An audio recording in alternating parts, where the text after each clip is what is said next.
Hello everyone. Yesterday is March 21st, 2020. It's a special day. 3, 2, 1. Hope we are already start to count down for this coronavirus crisis. From the beginning of this market crash on March the 9th, it's already 2 weeks long. For many people, especially investors in the market, it's more like you are riding a very challenging roller coaster or had a 2 weeks long nightmare. Just 2 weeks ago, Warren Buffett only see one circuit breaker in his 89 years old life, and in these 2 weeks together, we have already seen another 4. We already see a V-shaped, very deep V-shaped rebound, and then that V-shaped rebounded again, become a reverse N-shape. We have seen that during the presidential election year, we have the presidential debate without any audience. We are seeing all of the colleges, university, K-school, and kindergarten, they are canceling out, and many different states and counties and cities are locking up.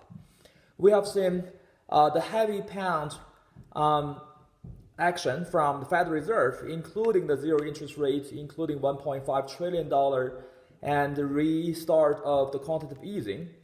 And we already see that just not long ago, the very controversial plan of directly giving American people some money, checks, is going to be somehow implemented under this $1 trillion central government fiscal stimulus plan.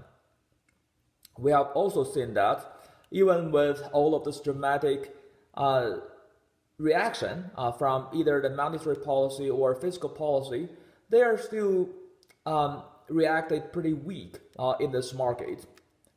We have seen that the U.S. entered the state of emergency in a peaceful period of time. We have seen all of the optimism, pessimism, and the happiness and sadness of the American people. Today is a Saturday, is a weekend, so I don't want to talk about all of those bloody things and stories and legends on the market. I want to talk about instead the little figures and the big names, what they do during this crisis period.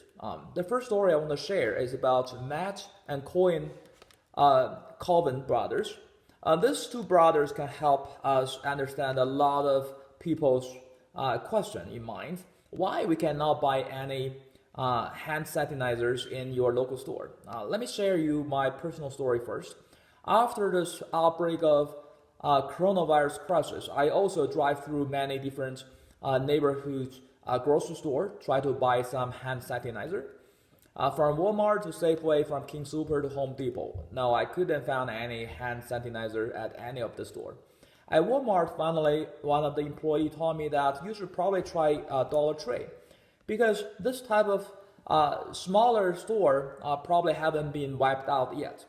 And then with some hope, I drive through a couple of Dollar Tree, and of course I was met by a very empty shelf.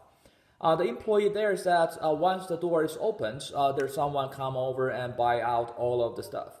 And I was still kind of saying, wow, people are wake up so early. It's not only in the physical store, it's also online. I couldn't find any. So after many tries, without any help and luck on a hand sanitizer, I decided to buy 10 face masks on eBay with pretty high price. After that, I saw this article on New York Times, and they sort of explains all of this. As early as February, this Cohen brothers, we just talked about them, and they found some business opportunity from the article about this coronavirus in China. In their neighborhoods, there is a liquidation store. They're selling 2,000 emergency kits. In each emergency kit, there is a box of 50 face masks, 4 hand sanitizer, very small bottle, and a thermometers. They bargained for this. The original price for each emergency kit is $5, and they bargained that for $3.50, and they bought all of the 20,000 emergency kit. And then they break it up, take out all of the box of face mask, then they sell that at $40 to $50 per box online, all of them, 2,000.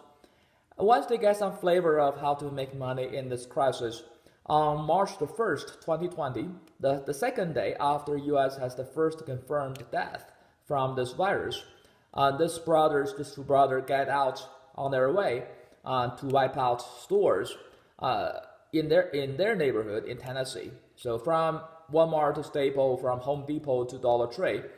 And in the next 3 days, they even get a U-Haul.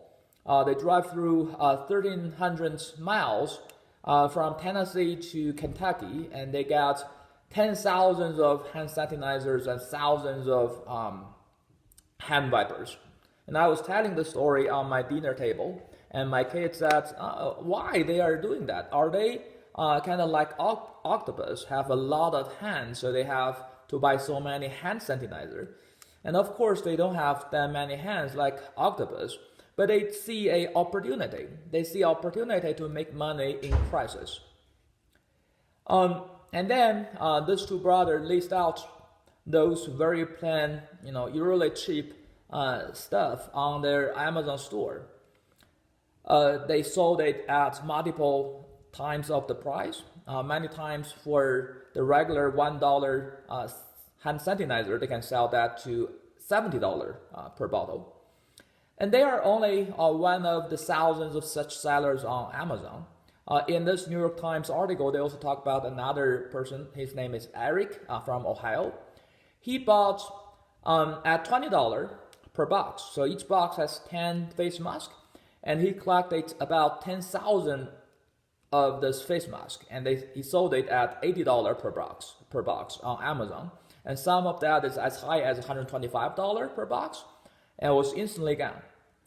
But the reason we're talking about the small, the little people in this big time is because the fate is not in their own hands.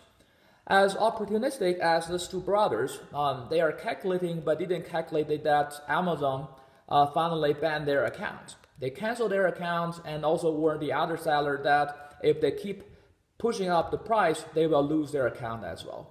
The other online platform, eBay, take even stricter rules, forbidding all of the sales about any face mask and sanitizers in their US stores. So my order on eBay was canceled as well. So now this Cohen brother was stuck with 17,700 hand sanitizers with no place to sell, and they probably have to give that away in terms of donation. This unprecedented crisis of virus also caused an unprecedented social crisis. About 80 million American people are forced to stay home. On the other side, there are people are renting a vacation house on the side of a golf court with $12,000 per month, try to self-isolate from this crisis. Some people are renting private jets, go out of this virus area. And also because this week is the spring break for many college kids. Just 2 days ago, there are still people are happy and enjoying their life on the Florida beach. Pew Research Center have a survey saying that for those Americans making more than 100K, they said most people say even though they have to stay home without work for about 2 or even longer weeks, they still get paid. But for people making less than $30,000 per year, only 16% of them get surveyed said they get such benefits. When the economy pressed the pause button, those small business owners who hired almost half of the American people get into trouble. In the most recent week, the new claimed unemployment benefit hiked up to 2.24 million, which is way higher than the previous peak of 0.69 million in 1982. And there are some people has to go to GoFundMe.com to raise money for their daily life. Wall Street Journal report that this virus-driven recession is possible to cause 5 million American people lose their job. Goldman Sachs also expect that the U.S. GDP may drop by 3.1%, and the unemployment rate may go from the current historical low of 3.5% to 9%. We all know that there are a lot of paycheck to paycheck people living in the U.S., such as Aaron, 41 years old, reported by Wall Street Journal article. Aaron works at 2 restaurants in Seattle, making about $45,000 per year. And now, because of the crisis, both of the 2 restaurants are closed for at least 8 weeks. So Aaron is getting into some financial trouble. She has to go out to look for a new job. And luckily for her, starting from March 30, she's going to get a new job at a medical center to move the medical equipment from one place to another. After we talk about the little guy, little people in this big time, let's talk about the little moments of the big names.